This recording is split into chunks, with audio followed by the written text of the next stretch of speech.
I come from Adelaide, and we've always looked to Melbourne as the national centre for not just the YCW, but for the lay movements in the church, and the key leader schools that were here, the adult movements, the Catholic worker, the intellectual movements in the church as well.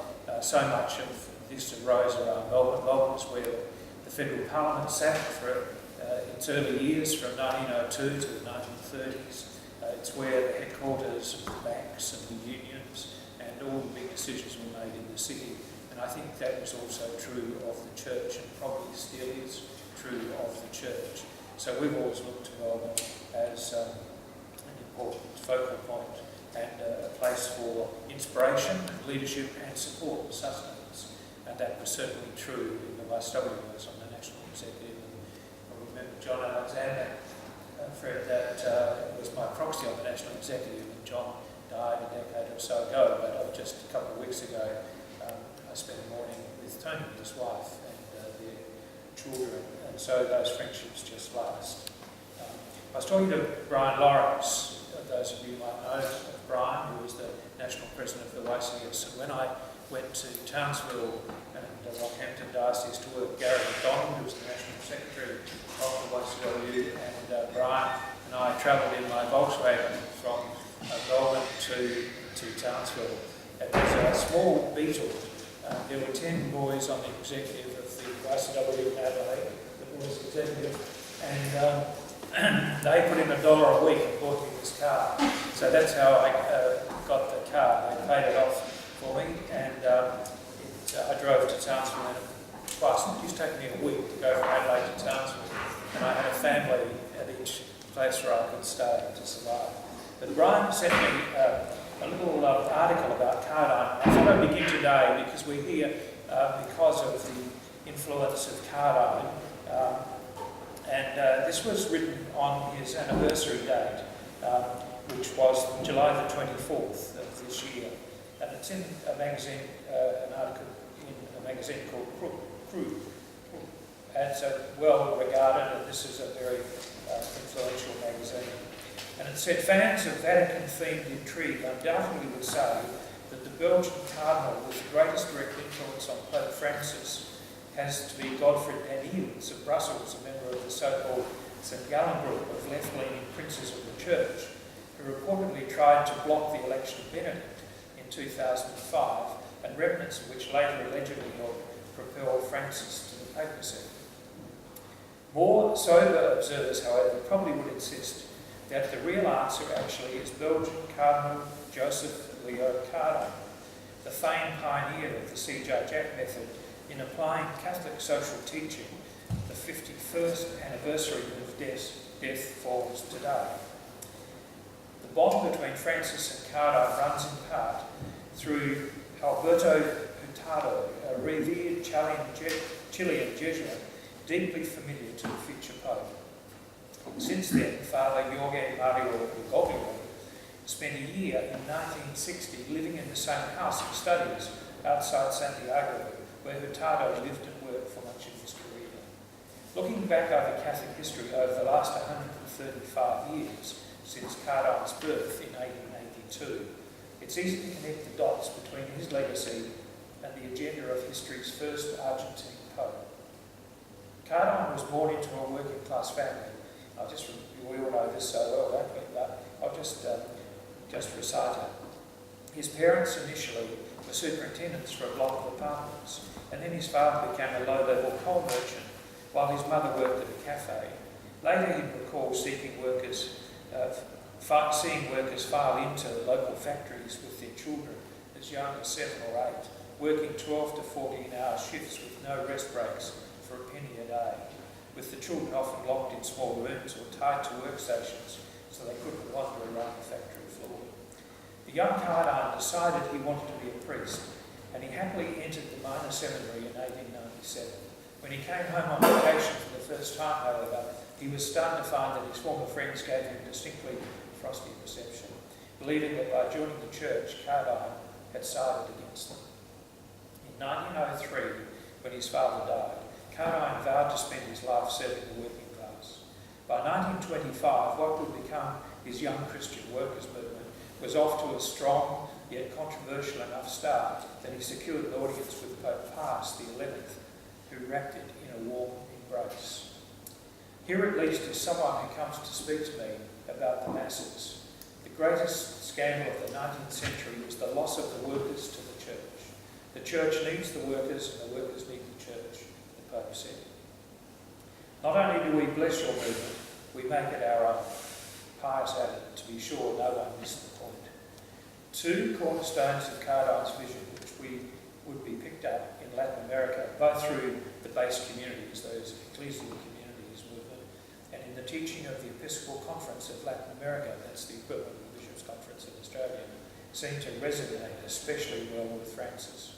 The first is his famous C.J. Jack method of discerning pastoral priorities, meaning to look around at the social reality, reach conclusions about what the gospel has to say about it, and then put those conclusions into practice. It's effectively an inductive rather than deductive approach, one that begins not with doctrinal a priori, but clear-eyed observations about what's happening in the concrete here and now. It was ratified explicitly by Pope John XXIII in his 1961 encyclical Mater et Magistrum, a document for which the Pontiff has asked Cardijn to serve as a primary contributor. We all know Cardijn's influence in the Vatican Council, and then in that important encyclical. For Francis, who constantly warns of the dangers of intellectual rigidity and being cut off from the lives of ordinary people, the appeal is obvious, which is undoubtedly why C.J. Jack is the basic structure of the 2007 Preciado document of the Latin American bishops, of which then Cardinal Jorge Mario Bergoglio was a primary drafter. The second pillar of Cardijn's thought involves the primacy of the laity in terms of evangelising the working classes. As a young pastor, Cardijn had been assigned to the Royal Parish of Laeken in Brussels, located close to the Palace of the King and the Queen. At the time, the area was home to 13,000 underpaid and overstressed factory workers. Cardijn tried to accompany them on the factory floor, but he was dismayed to find signs reading workers only. In a very literal sense, he realised if the gospel was to be brought to the factory, it would have to be workers themselves who did it. That instinct too clearly tracks with the outlook of Francis, who has repeatedly called for greater lay empowerment in Catholicism, especially concerning women. It's great we've got some women here today too. And it's worth noting, by the way, that the original group of workers Cardijn organised were young female needle workers, probably reflecting an intuition that women were especially vulnerable in a male-dominated economy. Despite the fact that Cardijn generated some blowback over the years, certainly plenty of that, with critics accusing him of being a crypto-communist and relativising the faith in favour of some malleable social consensus, he enjoyed strong backing from the popes of his era. I'll tell you a story about that in a minute. In 1950, for instance, Pope Pius XII named Cardijn a privy chamberlain of His Holiness, allowing him to use the title Monsignor. We remember when he came to Australia, he was Monsignor. In 1965, just 2 years ahead of his death on July the 24th, 1967, Pope Paul VI named Cardijn a cardinal. Granted, one can't draw a straight line between Cardijn's legacy and the papacy of Pope Francis. History is too complicated for that, and there are too many intermediary points along the way between the 20th century Belgian prelate and the 21st century's first pope from the developing world. Still, the Cardijn story is a reminder that neither did Francis fall out of a clear blue sky. More realistically, his papacy can be seen as the confluence of a series of energies and impulses that have been building in Catholicism for more than a century, contested at times, choked back for sure, but also never fully arrested. So that's a pretty important little commentary, I think, of Cardijn and this pope. And I wanted to talk about this pope, but I think Stefan might have been in Belgium when there was an international reunion a few years ago. Rob Mayoni with Father Brian Burke was there. He was come from Canada. He was at the stage where he was really affected by his Parkinson's, but he wanted to be there, and he was a speaker at the symposium. But Ron Mahoney was telling a story about Cardijn, who was always early for functions, and he had, as soon as Pope John had been elected, his job was to get down to Rome and make sure he got a mandate for the Viceroy, because there were plenty of people who were opposed to it, as we know in Australia. So they got down there, and Ron was with him, and he said, look, the Pope's very busy, he's just been elected, he won't see us, we'll get shoved off to some secretary. And they were meeting at 2 o'clock, and they got down there about 1:15, and Cardijn walked up and down the corridors, and 2 o'clock came, and he said, Rob, we'll go, they're not going to see us. And Rob said, sit down, he'll come. And 2:10, 2:15, 20:15, nearly 2:30, Cardijn was ready to go, and then these footsteps came down, and they said, here comes the secretary to tell us he's not going to see us, and it was Pope. He came down, and he said, Joseph Cardijn. He said, yes, Your Holiness. He said, I've been wanting to meet you. And he embraced him and said, what do you want? What can I do for you? He said, come up. And Cardijn pulled out a list out of his pocket. He said, this is what I want. I want an international chaplain. I want you to support what I'm doing. So you can see why the Pope wanted to have the Vatican. He went on to have the Vatican Council and so on, and wanted to have that influence. And the Church in the modern world, that documented in the Vatican Council, was almost a creation of Cardijn and those people who were around him. Very important document. So what I just wanted to say today was just a few words of encouragement for forming this organisation. I think it complements the other Cardijn. You've got the Cardijn community. Kevin and others have been so much involved in. All around Australia, wherever I go, I try and catch up with people. And there are many groups, reunions, and friendship groups, and so on. I've been in a group in Adelaide for nearly 40 years, and we've had dinner every couple of months. We used to go on Saturday night and talk through to 3 or 4 o'clock in the morning. We now go with Sunday afternoons. But we still meet together, and Archbishop Faulkner has been part of that group over the years. His bishop's ring was a YW badge, which we made for him when he was our chaplain, when he was appointed a bishop. I wanted to emphasise today formation. Each of us are the beneficiaries of formation. We're in a leaders group. We had a relationship with the chaplain.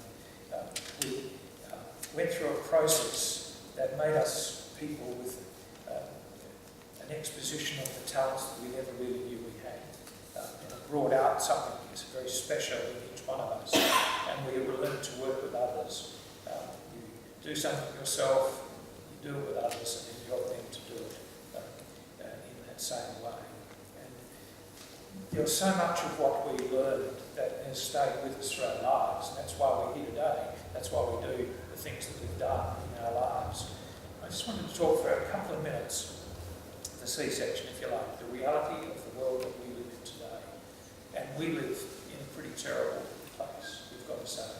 That secular Australia is well and truly with us, and indeed in the first world. It's certainly not in the third world, but it is in the first world. You go to Europe, the churches are empty. The influence of the legislators, formerly such great countries, France, Germany, Belgium, so on, where the church was well established, is now a part of shadow of itself. And similarly in Australia, our church is in crisis in Australia at the moment. I'm involved in so many of those organisations in the church. But we look globally. What's happening with Brexit, Trump in America, the attitude of many of those European countries to refugees.